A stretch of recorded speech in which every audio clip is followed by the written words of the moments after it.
Una de las cosas más importantes que hay, no solamente en la vida del matrimonio, sino también en la vida individual de cada uno de nosotros, es lo que se llama una convicción. Si tú estás convencido de que el champú Alberto Veo 5 es bueno y lo recomiendas, y entra a tu casa tu amiga y ve en el baño Ma Evans, pues creo que no estás tan convencido realmente que el champú Veo 5 sea el verdadero champú. Porque si estuvieras convencido, tendrías en tu baño Alberto Veo 5 y lo usarías. Hay mucha gente que habla de Cristo y hay mucha gente que habla de qué bonito es la vida cristiana, pero muchas personas llegan a nuestro hogar o nos ven en diferentes actitudes y dicen, si esta persona estuviera convencida de que Jesucristo es Dios y de que realmente Él cambia las vidas, su vida sería diferente. Entonces, nuestra filosofía determinará nuestras acciones. Ningún ser humano puede verdaderamente cambiar totalmente hasta que esté convencido. Cuando hay convicciones profundas en tu vida y en tu corazón, tu vida es transformada radicalmente. Y cuando tu vida es transformada, comienzas con el impacto de tu vida a transformar otras vidas también.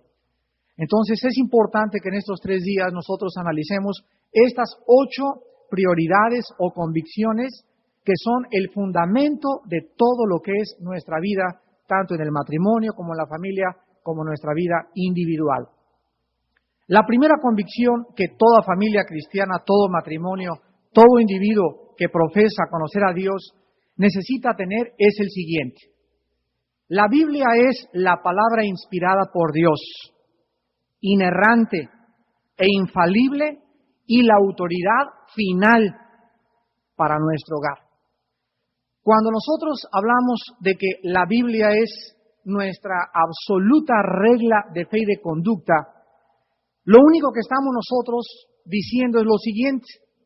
Todo marinero necesita una carta de navegación. No hay ningún piloto que vuele en el aire sin instrumentos. No hay nadie que use un mapa sin que esa persona pueda realmente asegurarse que va a un destino seguro. En la vida hay muchos mapas. Hay muchas voces, hay muchas luces que están hablándonos todos los días, la voz de la dianética, el mapa del control mental, las filosofías orientales, la filosofía freudiana, la filosofía marxista. Todas las personas que hace 1 mes o 2 meses tenían puesta su esperanza en el marxismo, vieron en 2 semanas derrumbarse un sistema filosófico que duró aproximadamente 50 años. Y después de que se habían agarrado a ese salvavidas que era el marxismo y se les va el salvavidas, encontramos a miles de personas en el mundo con las manos sin ningún salvavidas porque no tienen ya a qué aferrarse. Sin embargo, tenemos la palabra profética más segura porque los cielos y la tierra pasarán, pero el mensaje de Cristo permanecerá. Dichosa y feliz la persona que tiene su convicción total de que la filosofía más perfecta y la única verdad absoluta que existe la tenemos en la palabra de Dios. Cuando hablamos nosotros de inspirada en el inciso A que tienen en su manual, la palabra inspirada significa lo siguiente. Y vamos a ver 2 de Timoteo 3, 16 y 17. 2 de Timoteo 3, 16 y 17. Toda la Escritura es inspirada por Dios y útil para enseñar, para redarguir, para corregir, para instruir en justicia, a fin de que el hombre de Dios sea perfecto, enteramente preparado para toda buena obra. Vamos a comenzar con la palabra inspiración. Viene de 2 raíces, dentro, así pueden ponerle, dentro, spiro, soplar. Entonces la palabra inspiración significa soplar dentro. Dios es el autor de la Biblia. Mucha gente dice, pero es que la escribieron hombres. Así es, porque Dios sopló dentro de las mentes de estos hombres, que fueron más de 40 autores los que escribieron la Biblia, 40 autores aproximadamente que no se conocían entre ellos, unos fueron pescadores, otros eran reyes, otros eran campesinos, Pero hay un milagro, hay algo sobrenatural que corre por todos los 66 libros de la Biblia. Y es que los 40 autores aproximadamente de la Biblia están totalmente de acuerdo en dos puntos principales. Desde el Génesis hasta el Apocalipsis se encuentra la obra y la persona del Hijo de Dios. Entonces la palabra inspiración significa que Dios sopló dentro de estos hombres las palabras que encontramos en la Biblia y Dios usó instrumentos humanos, así como sigue Dios usando a nosotros y a muchos de ustedes para comunicar al mundo las buenas noticias del Evangelio. Dios usó también la pluma de David, y cuando David escribía en el Salmo 22, 1000 años antes de que Cristo muriera: Dios mío, ¿por qué me has desamparado? Horadaron mis manos y mis pies, sobre mi ropa echaron suertes. Cuando David escribía esto, él no sabía que estaba escribiendo la crucifixión de Jesucristo. Cuando el profeta Ezequiel en el capítulo 38 escribe la invasión que viene pronto sobre Rusia contra Israel, Rusia no existía todavía. Cuando escribió Job que el viento tiene peso, que el centro de la tierra es fuego. Cuando el profeta Isaías escribió que la tierra era redonda, antes de que Galileo lo descubriera, ellos ¿cómo pudieron haber tenido esta información? Cuando Moisés escribe en el Génesis que cada cosa tiene que ser de acuerdo a su especie y a su género, estaban siendo inspirados por Dios. Y esta inspiración, esta revelación científica, filosófica, psicológica, antropológica que tiene la palabra de Dios es una de las evidencias más grandes de que este libro no pudo ser hecho por ningún ser humano que hubiera tenido su propia inspiración. Si nosotros comparamos todos los libros sagrados con la palabra de Dios, tenemos el Popo, los Vedas, el Ramayana, el Corán, el Maharanibana Sutta, etcétera, etcétera, y todos carecen de problemas, ya sea arqueológicos, geográficos, históricos, anacronismos y problemas que no pueden compensarse ni tampoco reconciliarse desde el punto de vista de la lógica. Pero cuando venimos a la Biblia, encontramos que la historia de la Biblia es perfecta, la geografía es perfecta, la antropología es perfecta, la arqueología es perfecta, pero más importante que nada, la enseñanza y el mensaje que cambia las vidas de los seres humanos. Entonces, cuando dice la Biblia que toda escritura es inspirada por Dios, no estamos hablando que solamente los evangelios o el Apocalipsis, estamos diciendo que desde el Génesis hasta el Apocalipsis. En segundo lugar, tienen ustedes en su mano la palabra inerrante, significa sin errores. Sin errores. Esto es lo que significa la palabra inerrante. Y cada vez que tú vengas a la Biblia y encuentres un supuesto error, quiero que recuerdes lo siguiente: el problema es la finitud y el oscurecimiento tan grande de nuestro intelecto. El problema es mío, el problema no es de Dios. Yo recuerdo cuando comencé a leer San Juan 3, por ejemplo, que dice: todo aquel que nazca del agua y del Espíritu es necesario para entrar al reino de Dios, y es necesario nacer del agua y del Espíritu. Lo primero que vino a mi mente fue lo que vino a la mente de Nicodemo. Cuando Nicodemo oyó este mensaje de Cristo, la perspectiva de Nicodemo era terrenal, y le dice a Cristo: ¿qué tiene un hombre que nacer de nuevo y entrar al vientre de su madre? Nicodemo asoció el mensaje de Cristo con la reencarnación. Cristo le dijo: lo que es del Espíritu, Espíritu es; lo que es de la carne, carne es. Nicodemo, tienes que comenzar a elevar tu perspectiva, a ampliar la dimensión de tu mente para comprender el mensaje espiritual. Y ese es el problema con los cristianos recién nacidos. Me encuentro cristianos que comienzan a leer Job, comienzan a leer Segunda de Reyes y se dan unas empachadas de la Biblia tremendas. ¿Por qué? Porque el mensaje de la palabra de Dios es un sinónimo igual al alimento físico. ¿Cuándo han visto ustedes a un niño de 6 meses que coma chuletas de puerco? Tiene que comenzar con la lechita de la mamá, gerbercito, jamón, fruta picada, y hasta el último, cuando los dientes le salgan, puede comenzar a masticar. Así es la Biblia. Cuando venimos a la Biblia, hay leche en la Biblia, hay gerber, hay yogur, hay fruta picada y hay unos bisteces así que ni siquiera jamás podríamos tener los dientes para poder acabárnoslos de lo jugoso que se encuentra el mensaje de la palabra de Dios. Entonces la Biblia no tiene errores.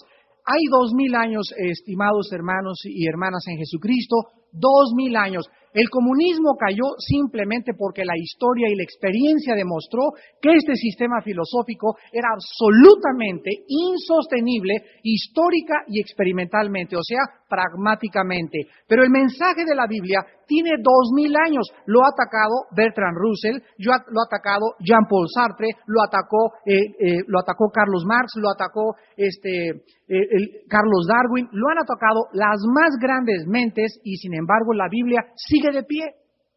Se comprobó que Carlos Marx estaba equivocado, se comprobó que Carlos Darwin estaba equivocado, se comprueba a la luz de la Biblia que la filosofía psicológica de Sigmund Freud no sirve para nada.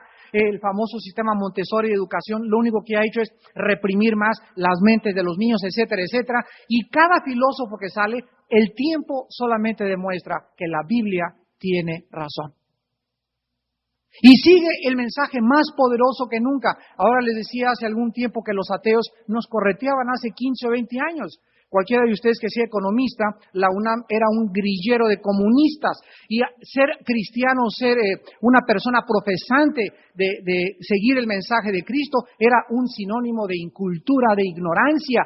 Y ahora el cristiano que está viendo el poder de Dios, las profecías, el mercado común europeo, que de acuerdo a la palabra de Dios cumpliéndose, la pronta venida del anticristo, el problema del Golfo Pérsico, el cristiano comienza a animarse y a darse cuenta que Dios ha hablado. Que Dios nos ha hablado y que nosotros somos sus testigos de que Él vive, de que Él es real y que tenemos que proseguir con este mensaje con más fuerza que nunca, contendiendo ardientemente por la fe.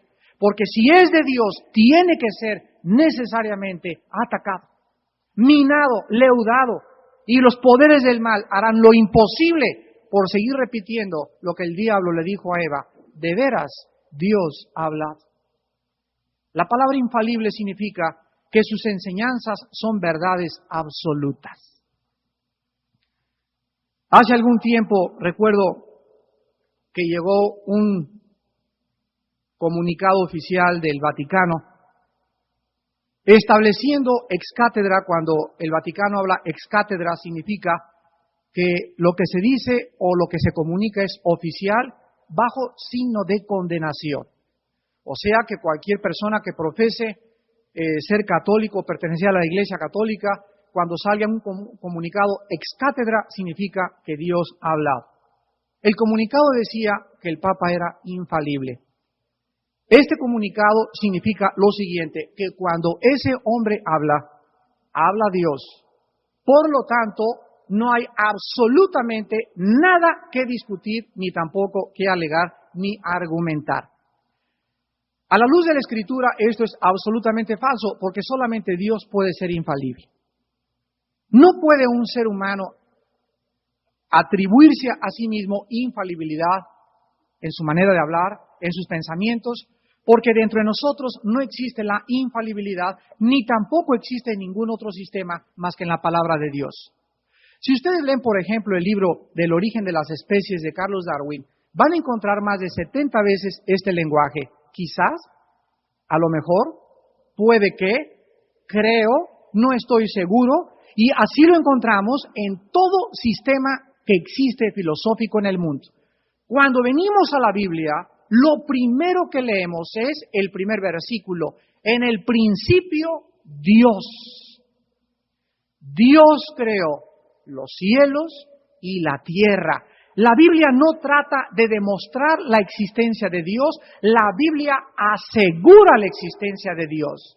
Cuando vienes a la Biblia no encuentras que a lo mejor puede ser, no estoy. Cuando venimos a la Biblia encontramos lo que William Shakespeare decía en su obra de Hamlet, la obra tan famosa shakespeariana. Y en el diálogo de Hamlet, dice Hamlet estas palabras, ser o no ser. He aquí el problema.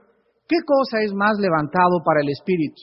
¿Sufrir los golpes y los dardos de la insultante fortuna o levantar las armas contra un piélago de calamidades y haciéndole frente a acabar con ellas? Morir, dormir, no más. Shakespeare vacía en su personaje de Hamlet el siguiente pensamiento. ¿Somos o no somos? El problema humano radica en la existencia. y después viene morir, dormir y se acabó todo. Cuando nosotros venimos a la Biblia, encontramos luz o tinieblas. ¿Eres o no eres hijo de Dios o hijo del diablo? ¿Pecado o santidad? Nunca hay en la Biblia, y este es el radicalismo, el dogmatismo que le molesta a la gente. La gente no está acostumbrada a oír un predicador o algún expositor o algún conferenciante hablar tan tajantemente, con tanta autoridad, diciendo eres o no eres, porque por naturaleza los seres humanos somos neutrales. Nunca nos gusta estar ni un lado ni del otro. Queremos buscar la mitad. Y cuando alguien se convierte, se demuestra. Los nuevos cristianos siempre dicen, mira, yo no quiero ser tan fanático de ir así pura Biblia, pura Biblia, pura Biblia. Yo no quiero ser tan fanático de ir a 4 estudios. Yo quiero ser más o menos cristiano, pero también quiero echarme mi copita de vez en cuando. Quiero ser cristiano, pero también quiero echarme mi canita al aire de vez en cuando. Y comenzamos a penetrar un mundo donde vemos amenazada nuestra autonomía. Dios nos amenaza, y esta es una grande verdad. Cuando Dios viene a la vida del ser humano, cuando Dios viene al matrimonio, vemos amenazada nuestra autonomía, porque no queremos que nadie nos mueva nuestra independencia. No queremos que nadie nos mueva el tapete. Y cuando llega Dios, dice, yo entro a tu vida y quiero que te hinques, que te sometas, que te rindas a mi señorío. Yo exijo de ti obediencia, yo demando de ti sumisión, y cuando tú hagas este rendimiento a mi voluntad, encontrarás que en tu rendimiento se encuentra la verdadera felicidad. Cuando hablamos entonces de infalible, encontramos que las verdades de la Biblia son absolutas. No son un lenguaje especulativo, ni hipotético, ni tampoco filosófico. Cuando venimos a la Biblia encontramos verdades que solamente pueden venir de Dios. En el inciso B, pongan ustedes las 4 características de la Biblia. Dice 2 Timoteo 3, 16 y 17, toda la Escritura es inspirada, o sea, soplada por Dios. Y veamos las 4 cosas para las cuales la Biblia nos fue dejada por Dios. La primera es para enseñar. Y pongan ustedes ahí, enseñar. Y entre paréntesis pongan el camino de la vida. Lo primero que la Biblia nos enseña, y es la Biblia, repito, no la psicología, no la evolución, no las filosofías sartrianas, no las filosofías nietzscheanas, no ningún hombre llamado Lenin o Stalin o Hitler. Cuando nosotros venimos a la Biblia, nosotros encontramos que el ser humano tiene un camino. El camino del ser humano está mezclado porque en el ser humano hay política, hay ciencia, hay educación, hay moral, hay ética. ¿Quién es el que le va a dar el rumbo a tu casa para que en esa casa se sepa qué es bueno y qué es malo? Cuando tú mandas a tus hijos a la escuela, ¿cómo puedes o bajo qué parámetro o bajo qué norma mides tú la educación que les dan a tus hijos? Porque si tú mandas a tus hijos a una escuela Montessori, donde es absolutamente antibíblico la filosofía de los coros Montessori, porque dicen que no hay que reprimir al niño, cuando la Biblia nos enseña que al niño hay que desde temprano darle duro con el cuero para que no se desvíe, entonces nosotros caemos en la contradicción de no saber qué sistema es el mejor. Cuando tú no tienes la Biblia y estudias a Marx y estudias a Freud, encuentras que en la filosofía del ser humano existe este pensamiento. En las Cortes Federales en Estados Unidos, a los criminales se les ha reducido las penas. Ahora, desde que Freud dijo que el problema del ser humano era el medio ambiente y no la responsabilidad del ser humano, comienza la gente a considerar a los criminales como víctimas. Ahora se le llama al borracho enfermo, se le llama al adúltero enfermo, al que roba se le llama que expropia, al que mata que elimina por bien el partido. Y comienzan a sustituirse términos para minimizar el pecado.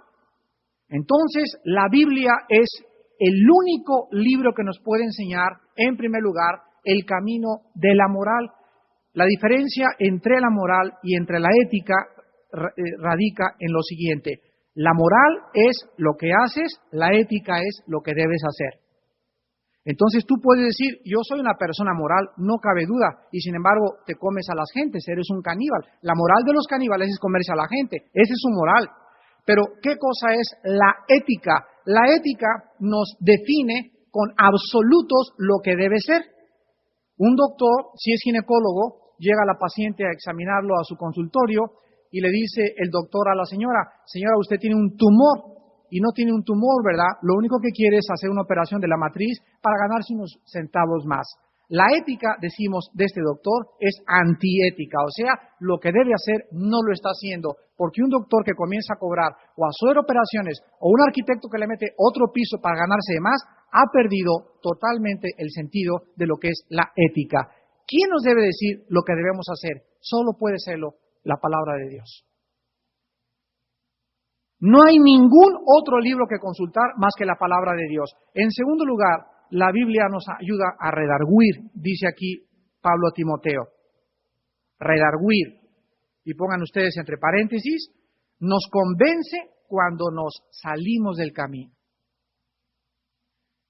Nos convence cuando nos salimos del camino.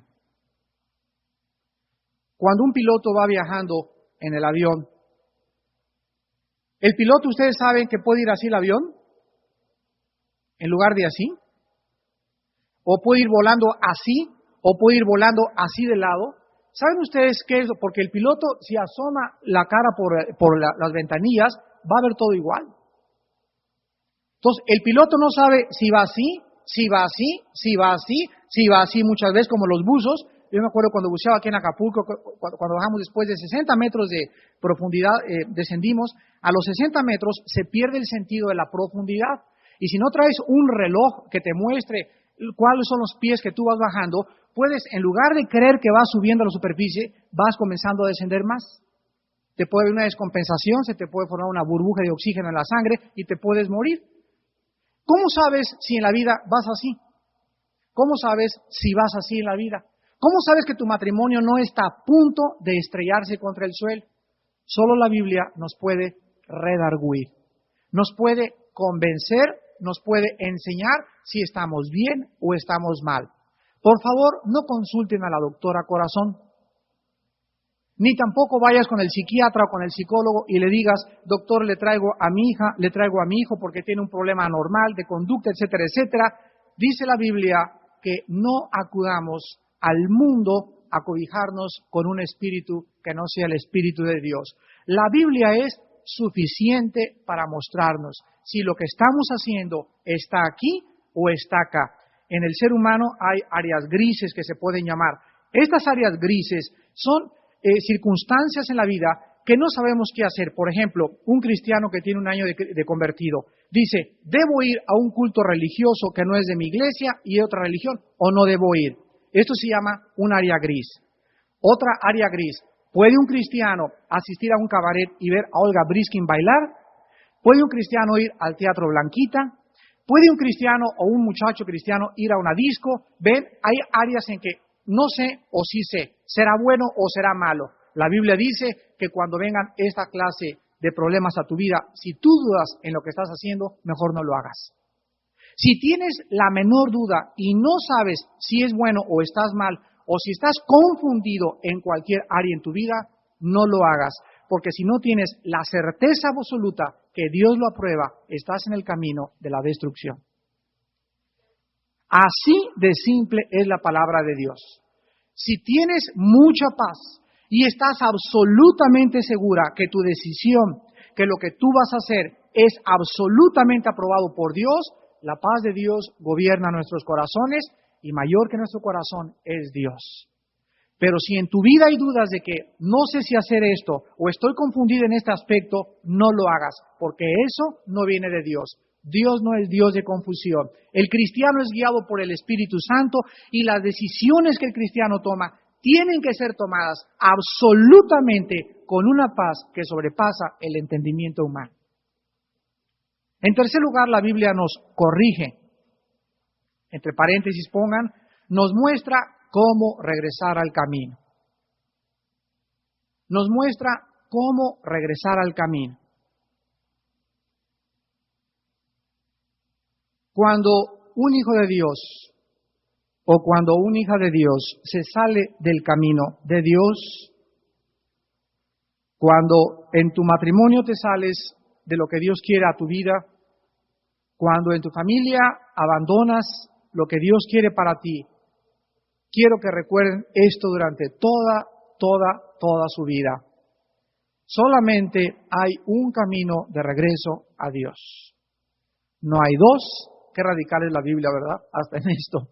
No hay 3, no hay 4, no hay 5. No hay lloro, no hay pataleo. Dios no es un Dios que vea a un ser humano y diga, pobrecita de mí, la viejita, está llore y llore, ha sufrido tanto esa señora, voy a tener compasión y la voy a perdonar. Esa familia ya perdió toda su casa, ya los embargaron y todo, los voy a perdonar sus pecados. Dios no es movido por los sentimientos del ser humano. Dios es movido nada más por la fe. Y el camino de regreso a Dios es el arrepentimiento. No hay ninguna otra manera de volver a comenzar, como decía José Luis en la mañana, para que la savia pueda comenzar a manifestarse a través del pámpano de la rama. Se tiene que quitar esa basura en el carburador, ese problema que está impidiendo que la savia, la vida de Cristo, fluya a través del pámpano, y la única forma de quitar esa basura es nada más decirle a Dios, Padre Santo, perdóname mis pecados. Si confesamos nuestros pecados, Él es fiel y justo para perdonarnos y limpiarnos de toda maldad. Y la sangre de Jesucristo nos limpia de toda maldad. Qué cosa tan maravillosa que simplemente Dios no nos está esperando con un garrote así, nada más que regrese, No, Él nos está esperando en el cuadro del hijo pródigo. Desde que te alejaste de Dios, Dios ha estado con los brazos abiertos esperando que regreses. Y para que tú regreses y Él te abrace, necesitas regresar arrepentido. Y si no regresas arrepentido, Dios es santo, Dios es misericordioso, pero Dios es santo. Dios no tolera el pecado. Por causa del pecado crucificó a su Hijo Jesucristo. Y por causa del pecado, Él tiene que castigar el pecado. Y para que no nos castigue, Dios nos da la oportunidad de arrepentirnos, de pedirle perdón. E inmediatamente se restituye la corriente de la savia hacia el pámpano, y en cuanto viene el arrepentimiento, viene una paz a tu vida. Viene el gozo de tu salvación otra vez.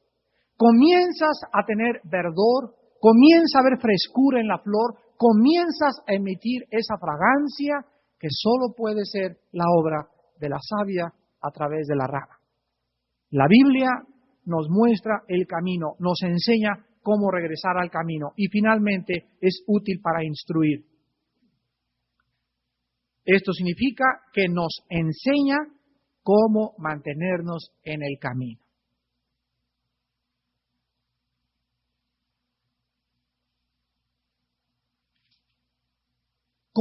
Nos enseña cómo mantenernos en el camino. Entonces la Biblia nos enseña el camino, nos convence cuando nos salimos del camino, nos muestra cómo regresar al camino y nos enseña cómo mantenernos en el camino. La única manera de no salirte del camino de Dios es manteniendo una comunión ininterrumpida con Él, nada más. Separados de mí, nada podéis hacer. Esto significa lo siguiente, que cualquier persona que crea que 24 horas del día, un solo día puede levantarse en la mañana y que se le olvide orar, leer la palabra y tener comunión con Dios, en ese momento tú estás absolutamente separado de la savia del árbol. Cristo dijo, separados de mí, cero. ¿Qué cosa nos quiere decir Dios? ¿Por qué es tan radical Dios con esta verdad tan absoluta? Lo único que Dios quiere insistir es que no somos independientes. Que nuestra dependencia de Él es tan vital, es tan importante, es tan radical, que en nuestra dependencia estriba nuestra vida. Dios dijo en el Antiguo Testamento, esta ley que les ordeno es vida a su vida, medicina a su cuerpo. Estriba nuestra vida. Dios dijo en el Antiguo Testamento, esta ley que les ordeno es vida a su vida, medicina a su cuerpo, como fragancia a sus huesos.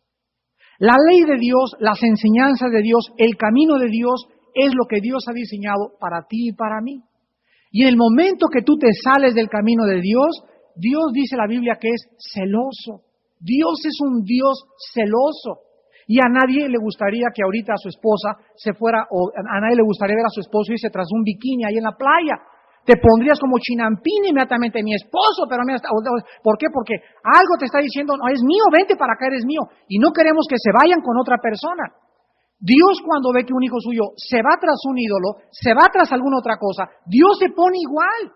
Eso es lo que significa celoso. Pero el celo de Dios no es el egoísmo nuestro. El celo de Dios radica en que cuando Dios ve que nos alejamos, Él sabe que vamos a sufrir. Él sabe que vamos a sufrir porque solo cerca de Él somos felices. En 1 Timoteo, en el inciso C, capítulo 6, del 3 al 5, 1 Timoteo 6, del 3 al 5, inciso C, Pablo, habiendo analizado que la Escritura es de Dios y las verdades absolutas son de Dios, nos dice esta exhortación ante el peligro de otros sistemas de pensamiento. Si alguno enseña otra cosa, caballo de Troya, que Cristo murió en Cachemira, que Cristo es un gurú, que fue un gran revolucionario, que etcétera, etcétera, que el vendedor más grande del mundo de Ogmandino, cualquier otra cosa que no esté y tenga su origen aquí. Cualquier otro sistema de pensamiento que no esté en la palabra de Dios, dice Pablo, y no se conforma a las sanas palabras de nuestro Señor Jesucristo y a la doctrina que es conforme a la piedad, está envanecido. La palabra envanecido significa mente hueca. En segundo lugar, nada sabe. En tercer lugar dice, delira. ¿Saben ustedes que cuando una persona tiene temperaturas de 40, 41, 42 grados, comienza a delirar? ¿Qué significa esto? Que la mente está afectada a tal grado que esa persona comienza a ver alucinaciones o a imaginarse cosas que no existen. Así es la persona que escribió El caballo de Troya. Así son los libros que encuentran ustedes en Sanborns. Y así encuentran ustedes cada tema filosófico de personas delirantes. Tienen temperaturas de 50 grados. Dice la Biblia, deliran acerca de cuestiones y contiendas de palabras, de las cuales nacen envidias, pleitos, blasfemias, malas sospechas, disputas necias de hombres corruptos de entendimiento y privados de la verdad, que toman la piedad como fuente de ganancia, apártate de los tales. Nosotros debemos, como matrimonio y como cristianos, cuidarnos de cualquier sistema de pensamiento que entre a tu casa a través de una revista, a través de un periódico, que los ovnis, que esto y que el otro, y que por aquí por allá encontraron esto en las pirámides de Egipto, y que cómo es posible que los aztecas hayan tenido un calendario solar. ¿Y dónde lo leíste? En la revista Duda. En el Calimán, en las revistas pseudocientíficas, en los periódicos, en revistas emitidas dizque por la UNAM o por la Academia de Ciencias o por la Academia de la Lengua y la Literatura Española o por algún premio de la paz o algún premio Nobel. Dice la Biblia, tengamos cuidado porque estamos totalmente en un mundo donde el mundo es como un radio. En el radio tú tienes 5 o 10 frecuencias y tienes que moverle el canal, pero si mueves el canal equivocado, entras a una frecuencia que es radio M, la otra es XCW, y dice la Biblia que el cristiano tiene que mantener la frecuencia en la XCW, porque están entrando diferentes ondas. Por ejemplo, ahorita, si yo tuviera ahorita un radio de onda corta y lo ampliara, ustedes podrían darse cuenta que ahorita aquí en nuestra atmósfera hay japonés. Aquí hay ondas, alguien está tratando de hablar en japonés ahorita. Pero ahorita tus oídos no sintonizan el japonés porque necesitas un aparato que convierta ese japonés que hay ahorita, el mensaje que llega a Japón, al castellano, al idioma japonés. Pero aquí está en el aire. Ahorita prende el radio y vas a encontrar cantando José José y a Juan Gabriel y etcétera, etcétera. Pero no los oímos porque nuestros oídos no tienen el instrumento. Pues así es exactamente en el ámbito espiritual. El mundo está lleno, está la voz de la dianética, de los gurús, de los marxismos, psicología, y el cristiano está siendo inundado de frecuencias que quieren, ¿qué cosa? Alcanzar esto, porque aquí en la mente se encuentra el campo de batalla. Aquí. Tu mente es como un castillo que tiene que ser defendido a capa y espada, porque los poderes del mal quieren brincar y asaltar y entrar a nuestro castillo, derrumbar nuestras murallas y conquistar aquí adentro y levantar ellos una muralla. Entonces hay personas que tienen barreras tan grandes mentales de que los poderes del mal han construido en su mente que solo la palabra de Dios y el Espíritu Santo puede entrar aquí y derrumbar esa ciudad de Jericó.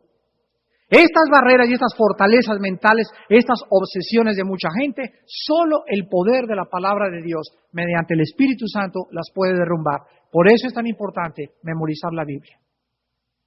Ustedes saben que mientras más pese un sello, más se hunde la cera. ¿No es verdad? Entonces, mientras más machaquemos esto aquí en la cabeza, más profunda será la imagen de la Biblia en mi mente. Si la memorizas todos los días, 2, 3 versículos, y 2, 3 versículos, y 2, 3 versículos, estás, ¿qué cosa? Poniendo cimientos fuertes, y levantando más ladrillos, y cada versículo es un ladrillo que levantas, un ladrillo que levantas, un ladrillo que levantas, contra los ataques de afuera a nuestra mente. Meditad día y noche en este libro de la ley, para que todo lo que hagas te salga bien y prosperes en tu camino. Este es el secreto de la vida cristiana, memorizar y meditar todos los días la palabra de Dios. Y en Colosenses 2:8, el apóstol Pablo también dice lo mismo, pero con otro sentido. Colosenses 2:8, mirad, esta palabra mirad en el griego significa tengan cuidado, manténganse vigilantes, observen, analicen, perciban, disciernan. Miren que nadie os engañe. La palabra engañar en el griego es sacarlos del camino. Qué interesante. Cuidado que nadie los saque del camino. Y vean ustedes los medios que pueden ser usados para que nos salgamos del camino. Nos pueden sacar del camino filosofías. Aquí lo dice. Miren que nadie los engañe por medio de filosofías, o sea, sistemas de pensamientos antibíblicos. Y dice aquí, huecas sutilezas, según las tradiciones de los hombres, conforme a los rudimentos del mundo y no según Cristo. Entonces el peligro tan grande que existe es que el cristiano algún día llegue a prestar atención a un libro, a una película, a una filosofía, y que ese pensamiento, ese libro, de esa filosofía, el cristiano le dé más autoridad que la autoridad de la palabra de Dios. En ese momento, tú comienzas poco a poco a salirte del camino. Hace algún tiempo me decía un amigo mío, ¿puede un cristiano, por ejemplo, ser masón y ser cristiano? Definitivamente no puede. Sin embargo, ustedes se sorprenderían de ver los miles de cristianos que son masones y son cristianos y dicen que no tiene nada que ver. En este momento, esa persona tiene una mezcla en su mente de la luz y las tinieblas amalgamadas.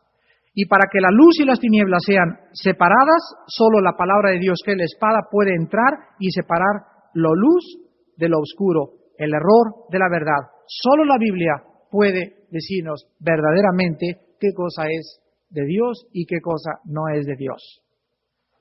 El segundo propósito para nuestra vida radica en que nuestro hogar, número 2, el propósito de nuestro hogar, de mi vida, de tu matrimonio, es buscar y conocer el plan de Dios para nuestra vida y planear nuestra vida y actividades alrededor de su reino. Una vez que tú en este seminario te ubicas, por fin dices, ya sé para qué nací, para qué vivo, y es conocer a Dios, esta es la meta de toda mi vida. En ese momento tú comienzas todas las cosas de tu vida a planearlas y a organizarlas alrededor de la voluntad de Dios. En Mateo 6:33, en el inciso A, todos se lo saben de memoria. Más les vale que sepan este versículo de memoria. Creo que es el primero que les enseñamos a nuestros hijos cuando tenían 3 años de edad. Mas buscad primeramente. Hay unos cristianos que los veo buscando. Mas buscad primeramente, cuando Jesucristo usa el prefijo primero, es el prefijo griego arc. Cuando oyen ustedes, por ejemplo, del arcángel, Miguel, la palabra arc significa el primero en un orden.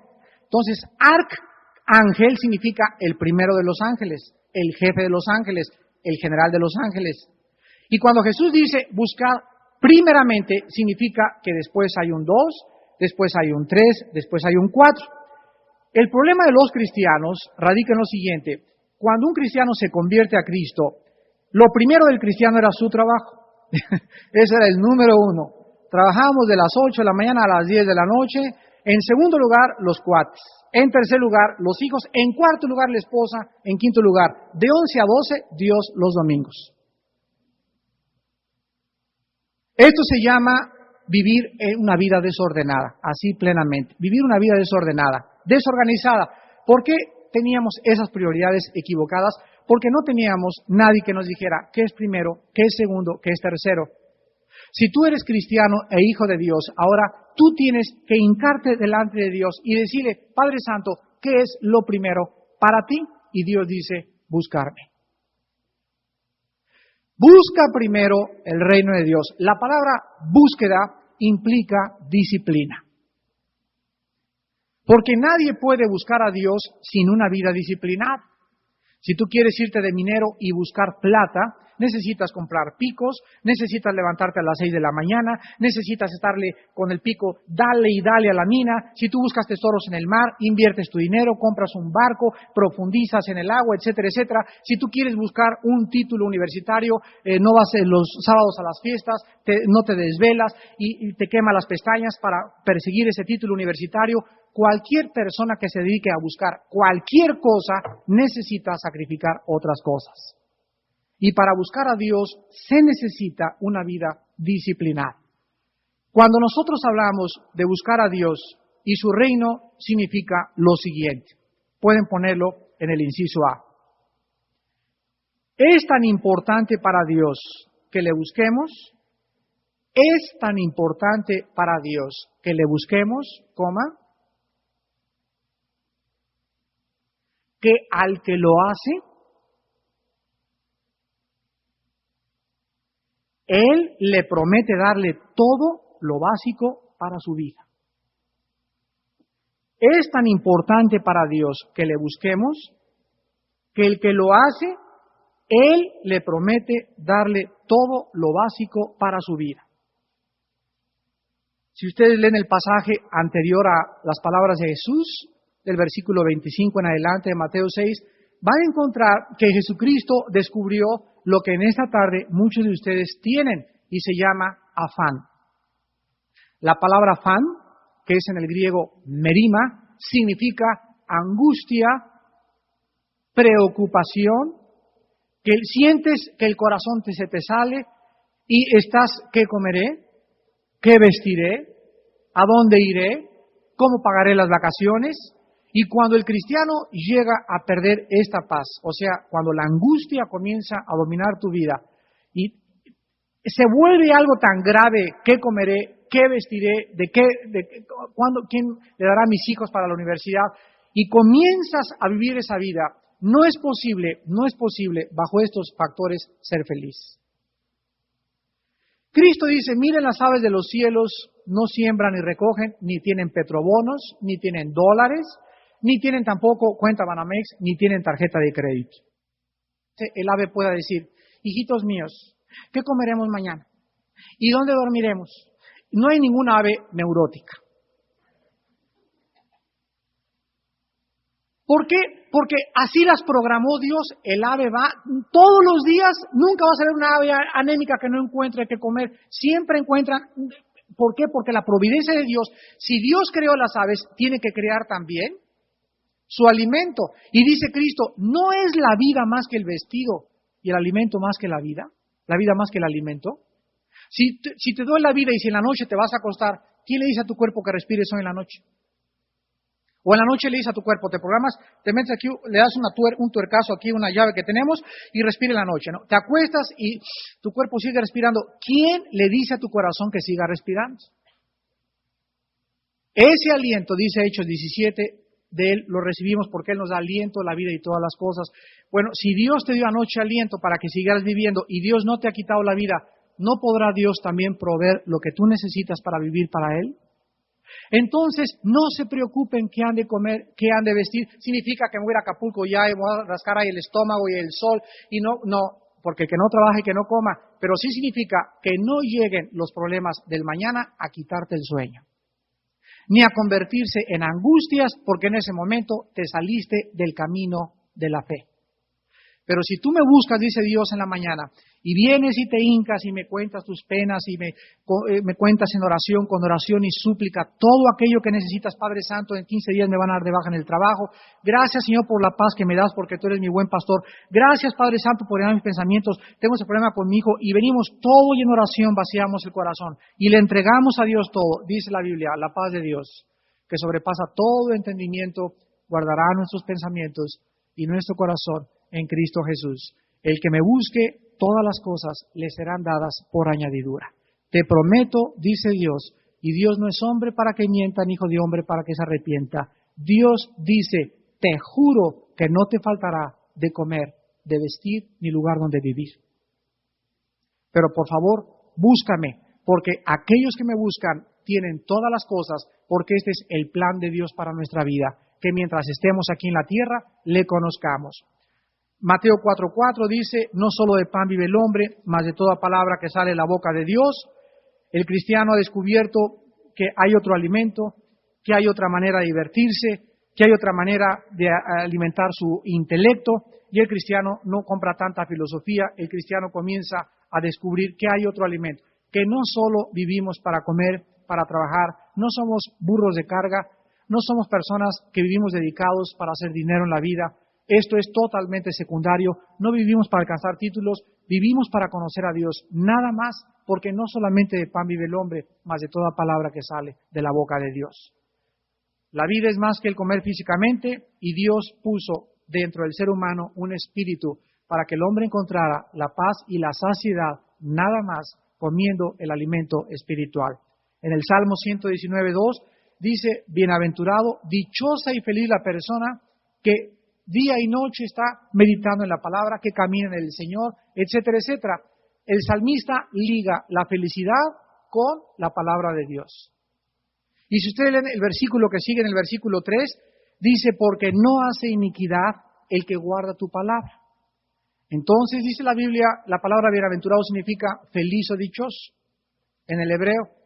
La persona que está viviendo en la santidad es feliz.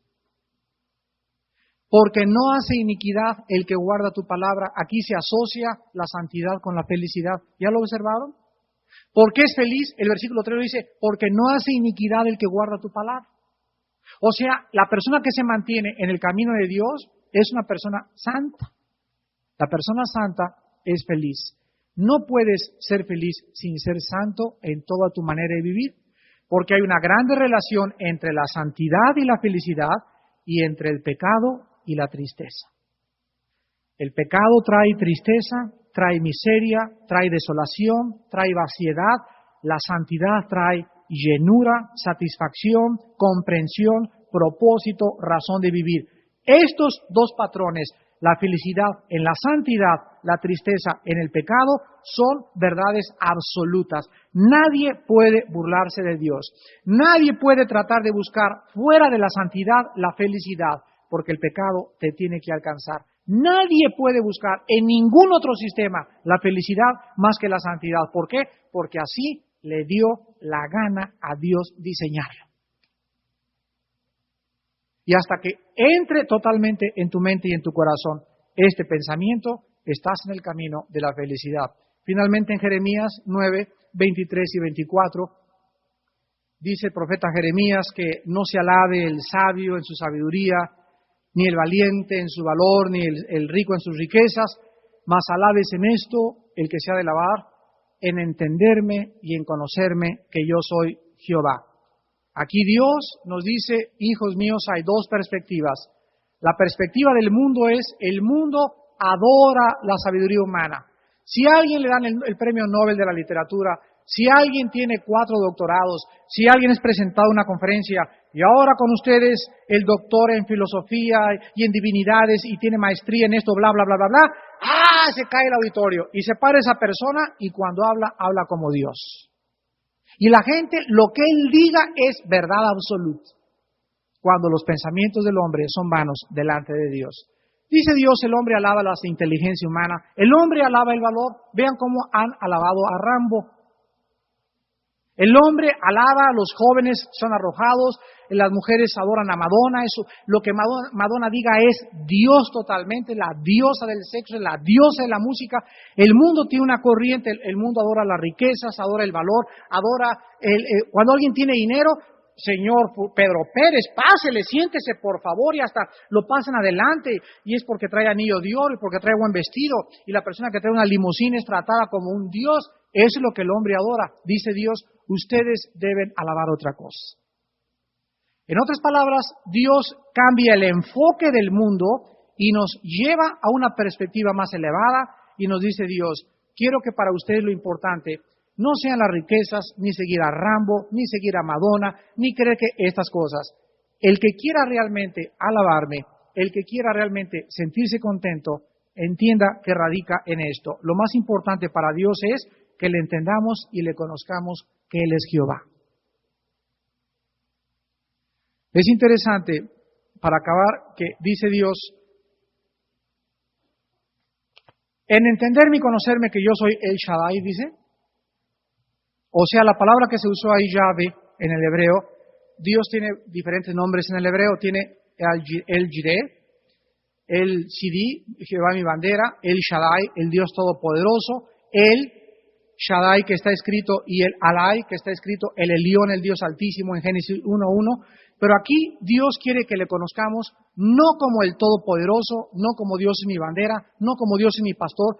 Quiero que me conozcan como yo soy el que soy. La palabra Yahvé significa yo soy el que soy. Dios quiere que sepamos y entendamos algo, que Él es ayer, que Él es hoy y que Él es para siempre. Que Él es el ser en cuya vida nosotros nos encontramos. Cuando yo digo, Padre, quiero entender y conocerte quién eres tú como Yahvé, estoy diciéndole a Dios, Padre Santo, quiero integrarme tanto a tu vida, quiero integrar mi familia y mi matrimonio tanto a ti, que yo sé que solo integrado a ti, la fuente, el origen de la felicidad, de la armonía y de la paz, solo en ti puedo tener todas estas cosas. Señor, quiero entender eso en mi pensamiento. Cuando tú lo entiendes en esta noche, puedes llamarte bienaventurado.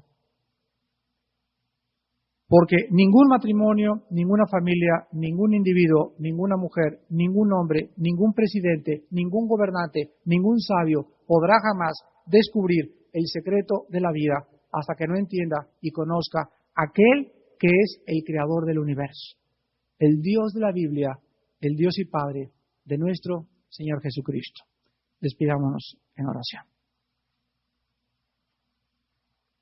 Te damos gracias por tu palabra, Señor, poderosa, como el fuego que todo lo arrasa, como el martillo que rompe la piedra, como una espada que penetra y discierne las intenciones de nuestros pensamientos y separa, Señor, aquello que no es de ti y lo que es de ti.